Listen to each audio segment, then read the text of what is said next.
Chapter 3. A Helping Hand. This is going to be fine, thought Tessa to convince herself. The demon lay dead before her, its limbs contorted, its mouth agape in a frozen agony that showcased row upon row of jagged teeth. Its skin was black, with too many arms and too many joints in them, and a spear was plunged through what she guessed was its chest to pin it to the floor. The Fusang spear, Tessa admired, looking it up and down.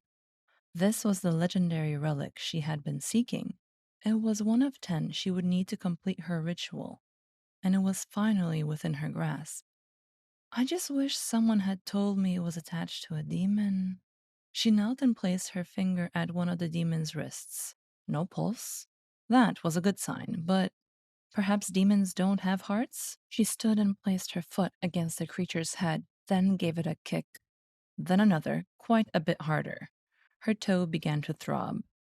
Still not convinced, Tessa looked up to see the castle ruins stretching above her. It was an old structure, with crumbling walls and sunken rafters. On the level above was a pile of rubble, remnants from a long ago siege, and she scurried up a half collapsed staircase to reach it. From here, she could look down and see the demon. She pressed her body against the largest chunk of rubble and heaved until a stone the size of a child came loose and fell to the ground. It landed with a wet thud, and when Tessa climbed back down, she saw that it had hit her target. The stone lay atop the demon's head, flattening half into a mush that oozed into the cobblestone cracks. Well, there's not much better than that. Tessa leapt onto the creature's chest and wrapped her hands around the spear, her heart pounding. She threw back her weight and pulled, and with surprising ease the weapon came loose. When she peeked down past it, the demon was still dead, and she grinned. See? There was nothing to worry about. Tessa had been on the run for nearly 72 hours and was starting to tire. The demon, it had turned out, was not dead. There was, in fact, a lot to worry about. As the vixen had been preparing to leave, the demon had risen, crushed head and all, and accused her of murder. I'm innocent, she had protested. The spear was in you when I arrived. The demon had scooped up the sludge that had been its face and reapplied it like a potter would clay. Then it had used its tongue, dripping with saliva, to lick the cracks and gashes and make itself whole once more. And what about the stone? It had asked, its voice cruel and baritone. Was that there as well? Tessa had smiled and batted her eyelashes. Then she'd fled. For the first day or so, the chase had been fun, rushing from the castle, down the mountain, and across the countryside, as the great beast thudded after her had filled her with an intoxicating rush. But by the second day, the chase had become tedious. Do I have any adrenaline left in my body? She'd wondered. By the third day, the chase was outright exhausting. Tessa had stopped several times and tried to negotiate with the demon, but despite her protestations, it only ever responded with the word blood. A simple creature, she thought. Perhaps any blood will do? As they passed a farm, she offered the demon a cow, which it devoured in less time, bones and all, than Tessa thought possible. When that did not sate the beast, she offered it a herd of cows, then finally the farmer. After gorging itself on flesh and farmer's clothes, however, the demon was still pursuing her. It was now that she briefly considered stopping to fight. She had the Fusang spear after all, and that was what had killed the demon the first time. But she needed the spear, and taking another look at the creature reminded her that it was 12 feet tall and a little more than muscle, teeth, and violence. Besides, one of Tessa's talents was convincing other people to fight for her, or just because it was fun to watch. So, at the next city, she found a young orphan begging for coin and approached him. Sweet boy, she simpered. There's a demon on the loose. The orphan's eyes went wide with fear. Where's your home? We must get you to safety. The orphan boy grabbed Tessa's hand and led her several blocks to a ramshackle stone building with a partially collapsed roof. "Oh, child, are your fellow orphans here as well?" she asked. The young boy pushed open the door and peered inside. "Most of them," he said. "Will you protect us?" "Something like that." She smiled, scooping up the boy in her arms and turning toward the rampaging demon in the near distance. She whistled to get its attention. "Soup's on!" Tessa tossed the boy inside to join the others. The demon bounded toward her, but she dodged and let it crash through the door. She made sure not to be there when it spotted the orphans. "That should buy me at least an hour." As the beast gorged, Tessa went in search of a hero. She found a samurai named Takamori, who claimed to be renowned for his skill and honor. "Oh, please," she cried, thrusting out her chest with a heart-wrenching pound. "I'm so weak and frail and helpless. My poor constitution can't take being hunted like an animal. You're just the man I need." "Of course," Moy promised, his head held high and his whole being puffed up with masculine pride. "It is my duty to protect."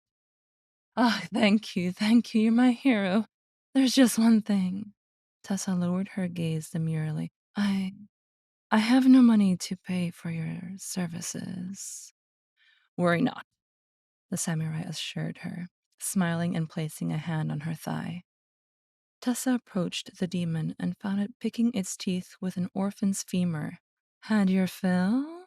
she asked, covering her nose to avoid the smell of entrails.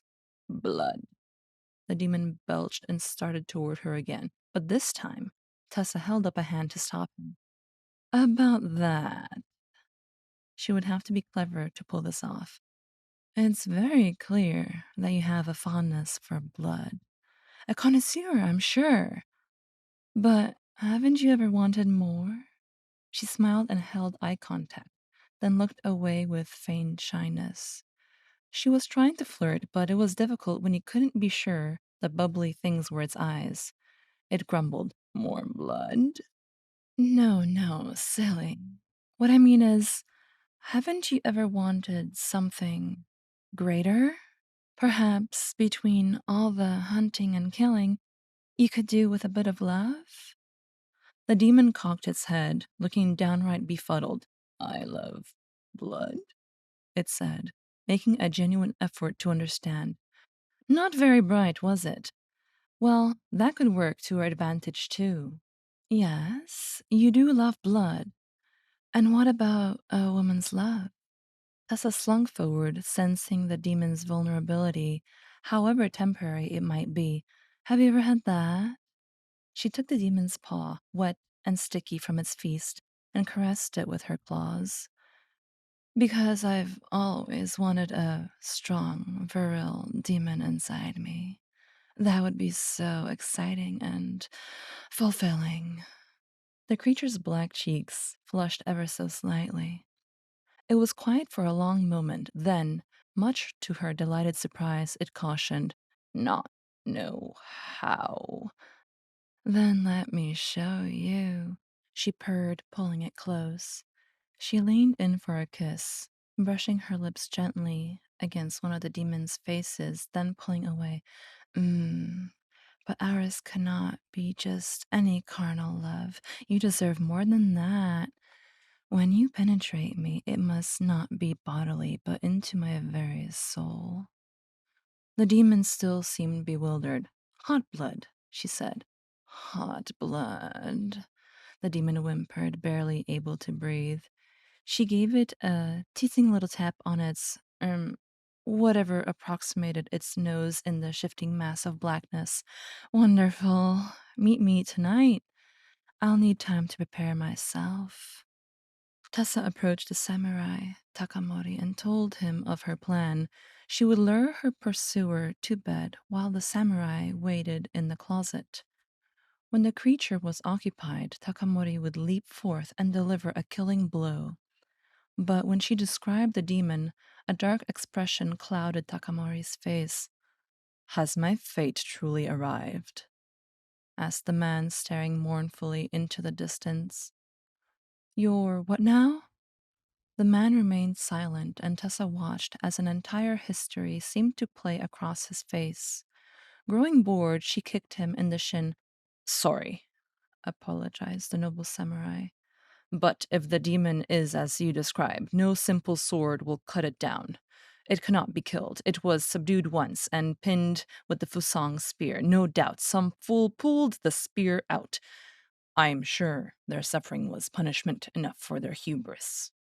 Tessa scratched her head, playing dumb. The Fusang spear? No, I don't think it had a spear. It is my family's duty and destiny to keep this demon from ravaging the people. I am honor bound to contain it by any means. There is another way, continued the warrior, though I'm afraid when all is finished, you will not have the pleasure of sharing my bed. Oh, so sad, replied Tessa, lowering her gaze in mock sadness. When the hour struck midnight, Tessa scurried into the closet to hide. A moment later, there was a bang, and the bedroom door was ripped from its hinges. What the demon saw was not the woman it had been promised, but Takamori. Blood? Snarled the creature.